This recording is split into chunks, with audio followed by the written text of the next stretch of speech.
Guinea is, in case you're not clear about that. It's a long ways away.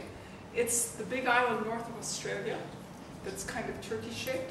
And the place where I lived, when I lived there, was the northeast quadrant, the territory of New Guinea. So that's the part that I'll be talking about this evening. Why did I write it? And I found a piece that I had written when I was in 6th grade called The Autobiography of a Piece of Chalk. And in this story, it's about a piece of chalk that's green and wide, and it's the most beautiful piece of chalk in the box. It was elected president of all the pieces of chalk in the box. The thing was, it was a piece of chalk. And so it had to allow itself to be pressed against the blackboard, which was very painful. And of course, it would be worn down in the process of being used on the blackboard. Well, what it ended up doing was working its way down to the bottom of the box. It tried to escape, but it thought, no, that's not practical.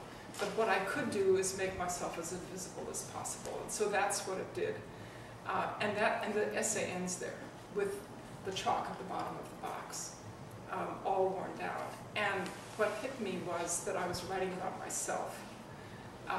And so, but again, that's still the 1980s, and it wasn't really until the late 1990s, 2000, that I actually started reading my parents' letters, deciding what I would do.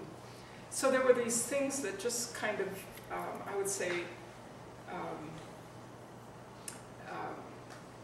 would make me step aside and think about what was going on with that experience that I haven't really thought about, that I haven't acknowledged.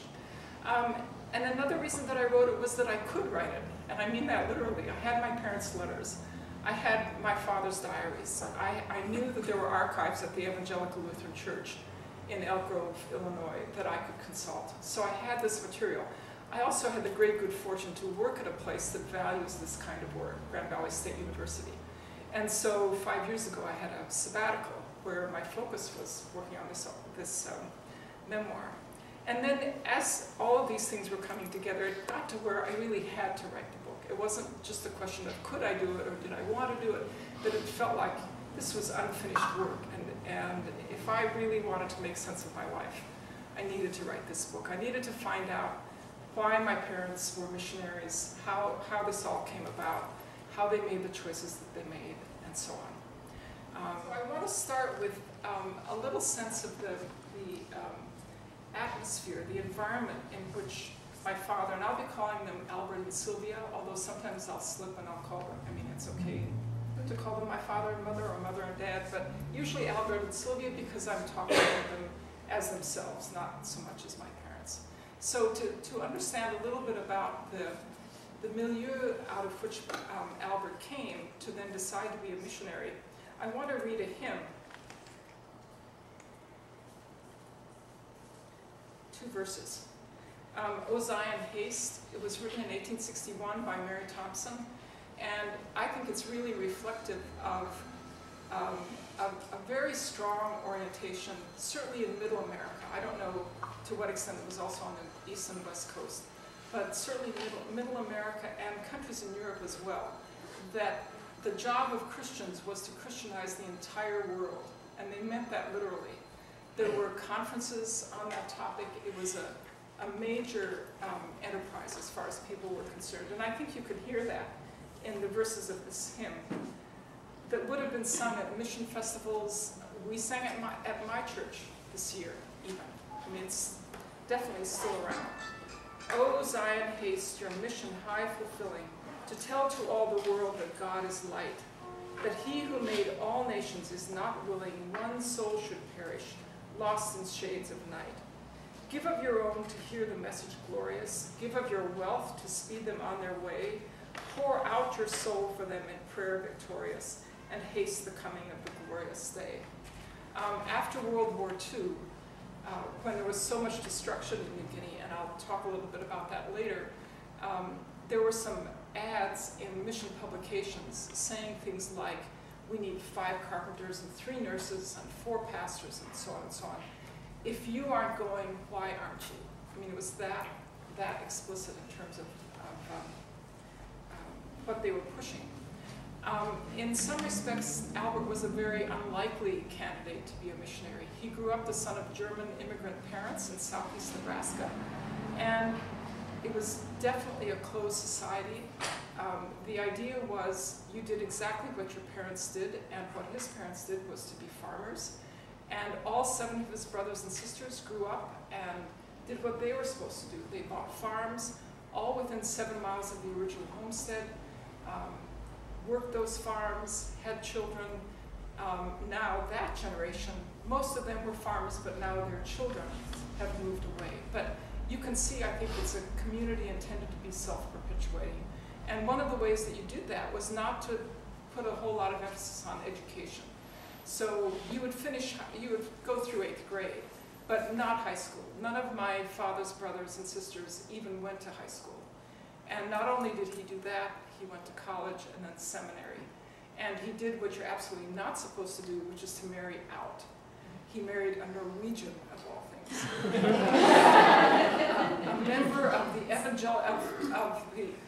Evangelical Lutheran Church. My father was American Lutheran Church, that was Norwegian, his was German. This was a big deal.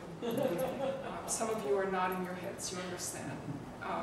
Anyway, so what I want to read is his description of how he experienced his call to be a missionary. And he's telling it to my brother Jonathan, who's interviewing him 40 years later. He's interviewing him in 1979. So let's see. I have this system that works. A person should pray about his work, and I prayed quite regularly for about a year. The morning session, he's at a conference, pastor's conference in northern Kansas. The morning session began, and the chairman, who was also a member of the Foreign Mission Board, said, "I have very sad news for you. This morning, we just had a cable from Papua New Guinea that missionary Daniel Speer died on Karkar Island of an intestinal obstruction. When I heard that, my whole being was filled with the desire to take his place, and I was really riding high. As soon as the morning session was over, I went up to the chairman and said to him, God has called me to take the place of my friend who died. I knew Daniel, I'd been with him in school. He looked at me, his jaw dropped, and he said, well, if that's the case, wonderful. Then I went home to my congregation and I preached my Sunday sermon, and after the service was over, I said to them, the Lord has called me to Papua New Guinea, and I'd like you to give me a release from this congregation. Most of them, except 1 or 2, said, well, if God has called you, we can't hold you back. And that was the beginning of community.